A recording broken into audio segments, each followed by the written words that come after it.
You hate government, one of them libertarian types, or maybe you just can't stand the president, gun grabbers, or warmongers. Me too. That's why I invented LibertyStickers.com. Well, Rick owns it now, and I didn't make up all of them, but still, if you're driving around and want to tell everyone else how wrong their politics are, there's only one place to go. LibertyStickers.com has got your bumper covered. Left, right, libertarian, empire, police, state, founders, quotes, central banking. Yes, bumper stickers about central banking. Lots of them. And, well, everything that matters. LibertyStickers.com. Everyone else's stickers suck. All right, y'all, welcome to the show. Back to it, I'm Scott Horton. This is my show, The Scott Horton Show. Live here weekdays from 3 to 5 Eastern at APSradionews.com. And a lot of other places, too. ScottHorton.org. And our guest today is the great Patrick Cockburn from The Independent. That's independent.co.uk. He's Middle East correspondent there. The author of quite a few books, including Muqtada al-Sadr, The Shia Revival, and The Future of Iraq. And you can find, I guess, pretty much all of his stuff for The Independent reprinted at uns.com as well. Welcome back to the show, Patrick. How are you doing? Great, thanks. Good. Very happy to have you back. And a very important article here. Not only is it very informative and very well done, but it's on a topic that gets hardly any recognition or coverage at all, and that is the situation in Bahrain, which is a little tiny island nation in the Persian Gulf, where America stations the Fifth Fleet and supports the local monarchy there. So before we get to the royalty in the UK and their relationship with the royalty in Bahrain, can you first of all just tell us a little bit about Bahrain and the ruling family and how it works there?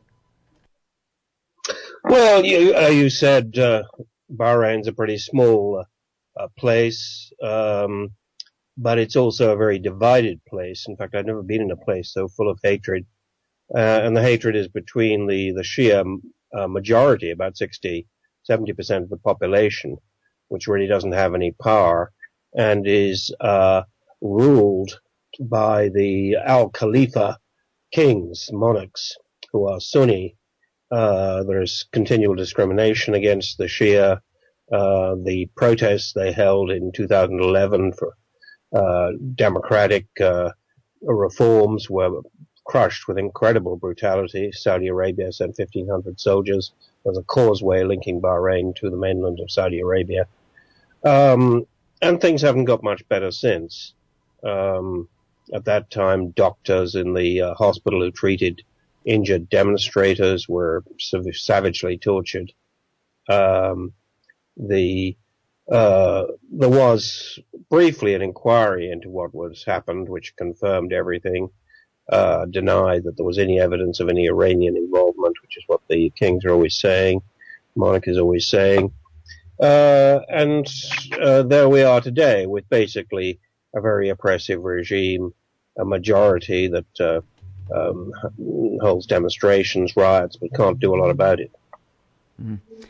All right, well, there's so many things to touch on here. I guess, first of all, can you tell me anything about the Fifth Fleet and what all that entails? That could be anything from a couple of battleships to a couple of carrier battle groups, as far as I know. Yeah, this is the main U.S. base in the Gulf, and it's in Bahrain. It's just outside Manama, the capital. The U.S. is always pretty shifty about Bahrain because Britain and as well, because both countries are accusing President Bashar al-Assad of Syria of crushing an uprising by his people, by holding total power over them. And hold on a minute, if we feel so strongly about that, why are we supporting the Al-Khalifa dynasty in Bahrain, which discriminates against the Shia, which is an absolute monarchy, and you hear pretty well nothing out of Washington or London.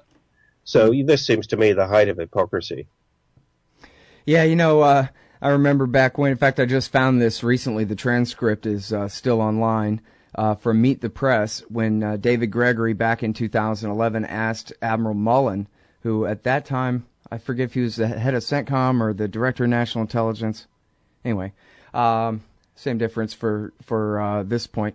And David Gregory asked him, well, you say that, we're overthrowing Muammar Gaddafi in Libya because we care so much about human rights and against dictatorship and that kind of thing.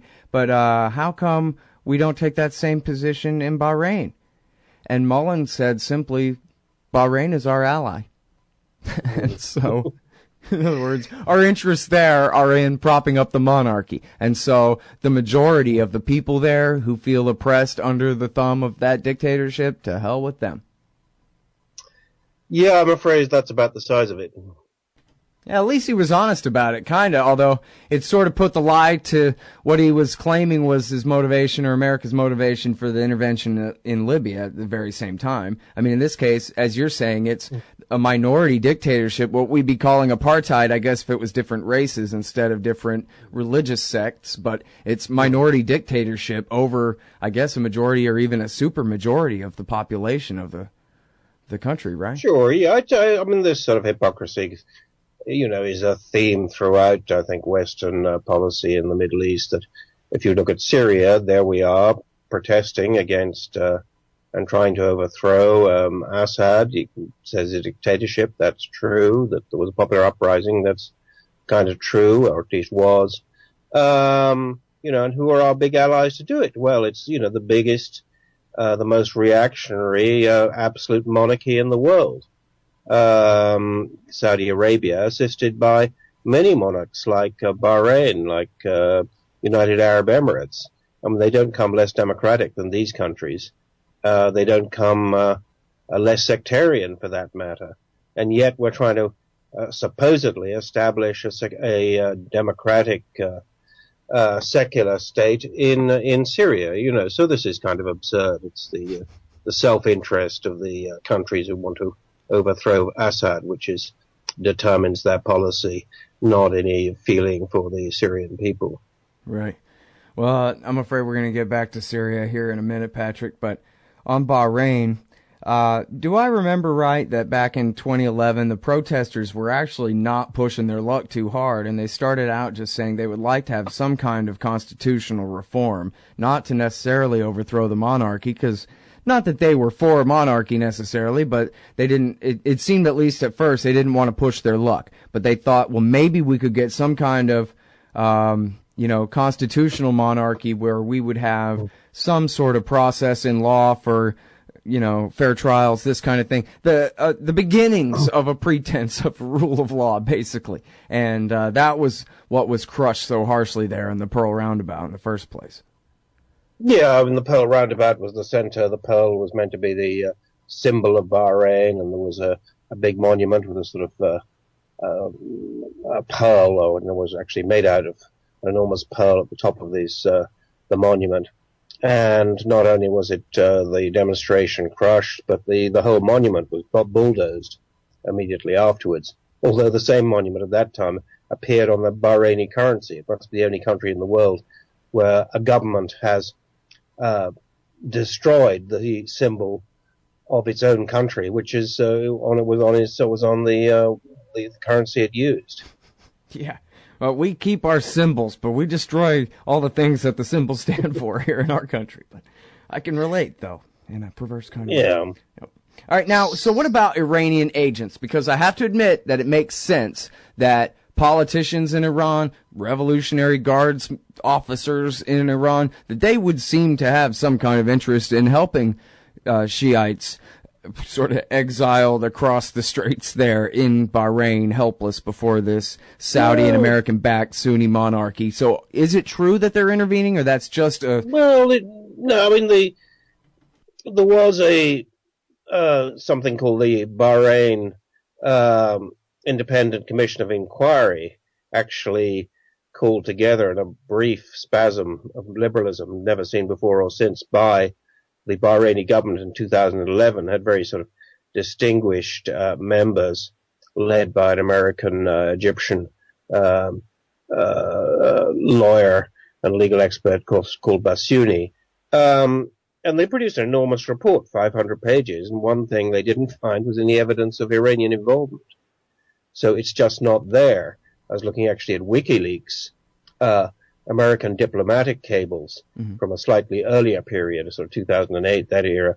And the American diplomats in Bahrain are saying every time we meet the king, King Hamad, and every time we meet senior Bahrainis, they say, the Iranians are plotting against us. They're behind opposition to the monarchy. And we, this is the American diplomat speaking, always say, show us some evidence. And they never have any evidence. I mean, you can look, anybody can look, put in Bahrain and WikiLeaks, and that'll come up pretty soon. Yeah. So, but these people did get themselves into a great state of paranoia. I think it's true of dictatorships throughout the world. People who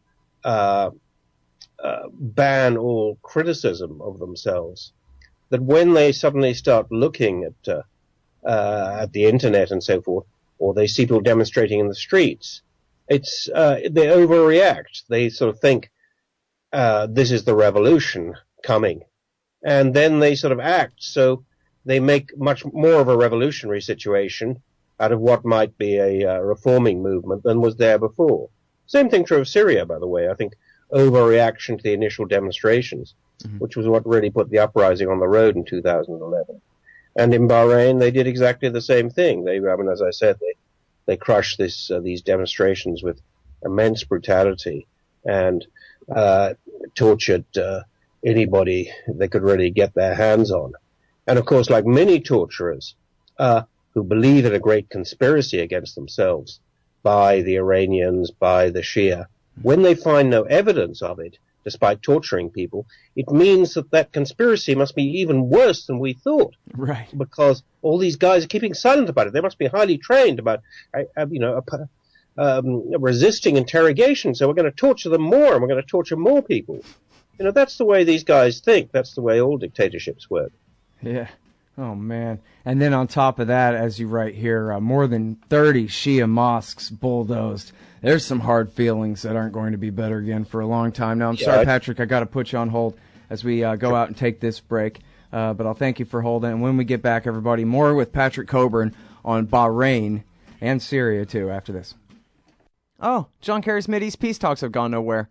Hey, I'll Scott Horton here for the Council for the National Interest at councilforthenationalinterest.org. U.S. military and financial support for Israel's permanent occupations of the West Bank and Gaza Strip is immoral, and it threatens national security by helping generate terrorist attacks against our country. And face it, it's bad for Israel, too. Without our unlimited support, they would have much more incentive to reach a lasting peace with their neighbors. It's past time for us to make our government stop making matters worse.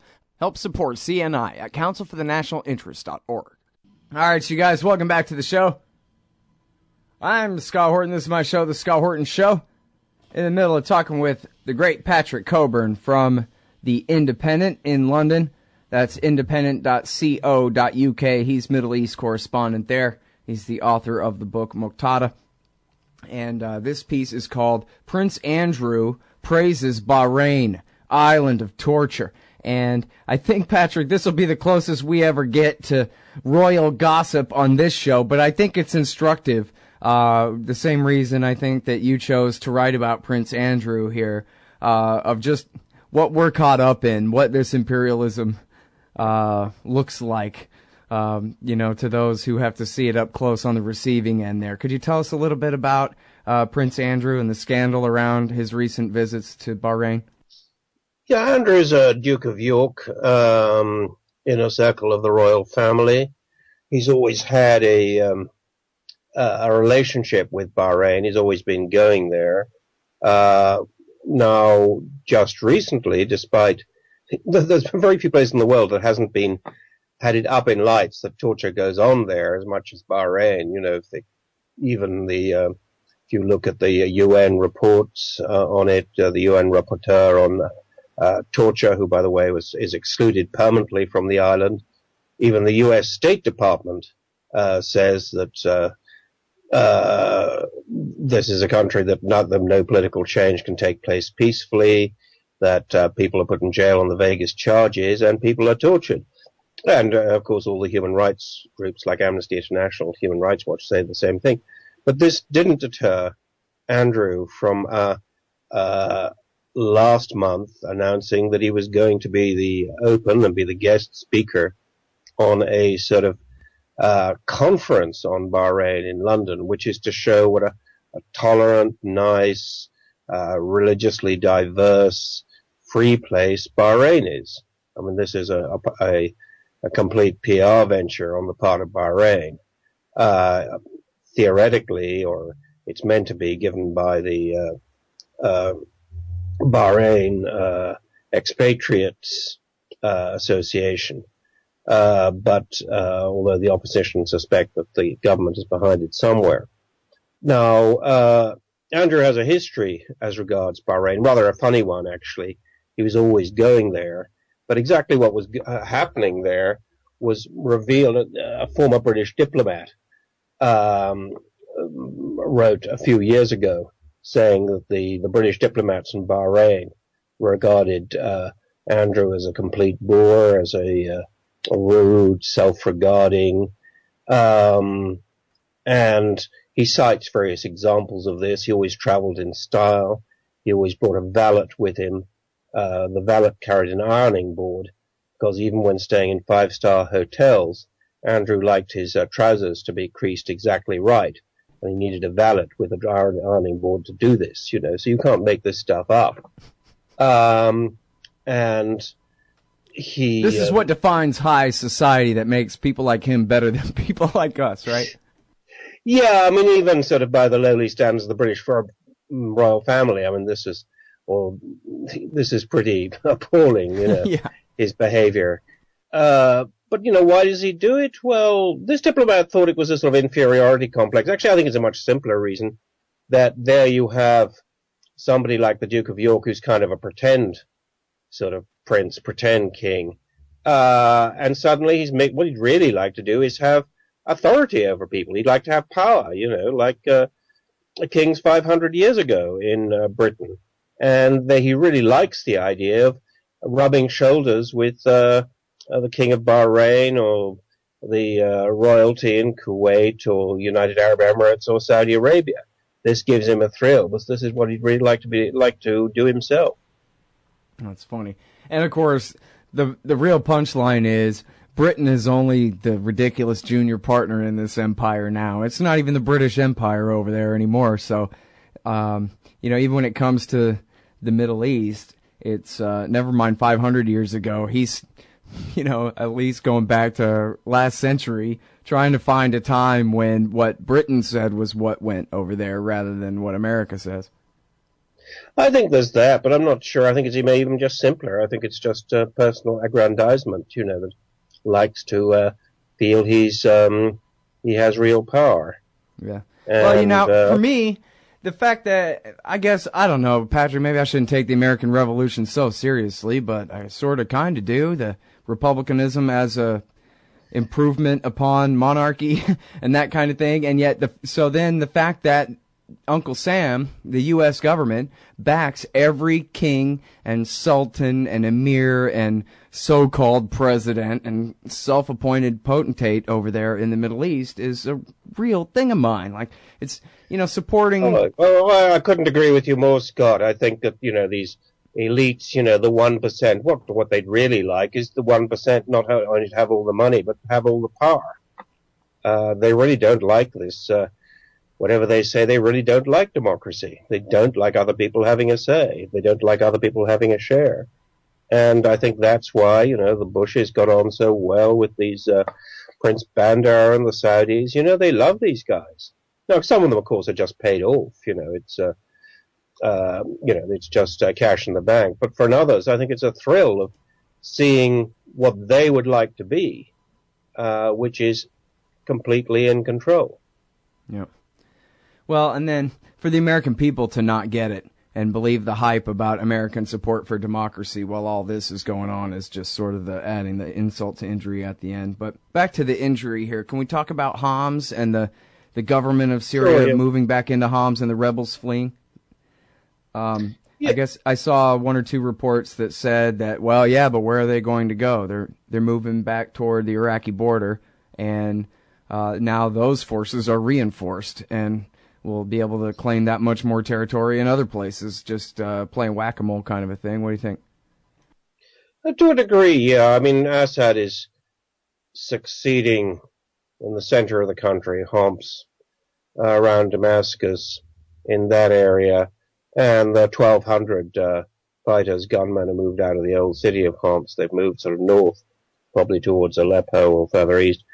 So, the old city's in ruins. What happens now? There's more fighting in Aleppo. A rather peculiar situation has happened there, actually. About 10 days ago, the opposition, the rebels there, who held the east of the city, they control the pumping stations for the fresh water, for the drinking water, and they were trying to turn off the drinking water in the government-held section. But somehow they pushed the wrong button or twisted the wrong valve, and they managed to turn off all the drinking water at all of Aleppo, including the areas held by themselves. So in Aleppo now there are queues of women and children everywhere, with kettles and pots and pans, filling it with water from fountains or wells, outside the mosques or anywhere else. It's pretty polluted water, but it's that or nothing. So, it's still a pretty ruinous situation for the Syrian people. Mm. Well, now, I don't know if there's really kind of any grand design or even just plain old design to American policy over there in the Middle East, but it does seem like there's a real effort and real optimism about striking an Iran nuclear deal. And I know that's still only a first step, but it seems like since that is the huge, albeit fake, outstanding issue between the U.S. and Iran, that maybe that could really mean a real beginning to the end of the Cold War with Iran. And then that changes the whole so-called logic of the crisis of the Iran-backed Shiite crescent, right? Redoes all the so-called calculus, as all the geniuses in D.C. like to call it, about who does what and how bad it matters. Like, for example, who cares if Assad is still who in the empire cares whether Assad rules Damascus as long as he's not Iran's kingpin in Damascus? Yeah, I think that there's a lot in that. I think, if there is a deal, an agreement with Iran, then Iran, and then the negotiations over Syria or talks and Iran is there, then a lot of things can happen. Earlier in the year, when we had the Geneva II talks, and John Kerry was saying, Iran can't be there until they agree that this is transition, that Assad is going, which was ludicrous because Assad holds 13 out of 14 of the provincial capitals of Syria. He's kind of winning at the moment. Why should he go? So if you say that, you're basically saying this war can go on. You may look as though you're holding a peace conference, but actually it's kind of, in a way, a war conference. And that's what's happened. You can only really bring an end to this war by all the players being there. I mean, the US, Russia, but also Iran and Saudi Arabia and perhaps Turkey. Everybody has to be there because so many people are involved in the Syrian disaster at this time. Mm-hmm. Well, you think anyone on the American or the Western side will try to take advantage of the opportunity created by the Iran nuclear deal to then, move forward with something like trying to work out a peace in Syria? I don't know. I think they equivocate because this has not gone well for them. This was meant to be one in the eye. This is meant to damage Iran. This was meant to damage Hezbollah. This was meant to damage Russia. Actually, they're all going to emerge stronger from this. I mean, my feeling, Scott, is that in 2011, a lot of people, including the US and Washington, the West European states, the Saudis, the others, they all got very high up the tree saying Assad is going to go tomorrow. If you look for the quotes of what they were saying then, 2011, early 2012. So Assad's still there, regardless of what he does, is kind of a humiliation for them. I mean, this isn't what they said was going to happen. They've sort of suffered a defeat. And they just don't want to admit that. So you have these sort of pretend negotiations, which they say Assad must go. Why should he go? And, then you can argue whether he's good or bad, but that doesn't really enter into it. I mean, he's going to stay for the moment. And so I think there's a great sort of amount of hypocrisy in the outside world by pretending that the supporters of the rebels are looking for a peace. Well, really, they're quite sort of reasonably happy for the war to go on. Right, yeah, they were just telling McClatchy newspapers the other day when they were talking about sending TOW missiles, anti-tank missiles, to even more groups over there, that just as long as they can, basically paraphrasing the Israelis, that as long as they can just keep the war going, make sure they don't want to help the rebels win. They just want to make sure that there are rebels still. And as long as they can, keep them active, then that's the status quo that they seek to maintain. Weak Syria, and it's not too humiliating for them. Yeah. It's kind of tough not very low-level war. I mean, the numbers of refugees, they're saying 9 million refugees, or 9 million displaced. That's more than Iraq, internal and external displaced, if those numbers are right. Yeah, that's right. I mean, I think there's great cynicism about this. And that goes on. All these people, they stay in the refugee camps. More refugees are created.